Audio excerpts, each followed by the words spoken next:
এখন আছি চিত্তরগড় ফোর্টে।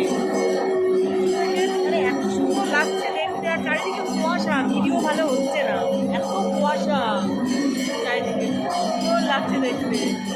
আর এটা একটা মন্দির, শিব মন্দিরে আমরা দাঁড়িয়ে আছি, অনেক উঁচুতে আছি পাহাড়ের ওপর। দেখো ভিউটা একটু, খুব একটা বোঝা যাচ্ছে না।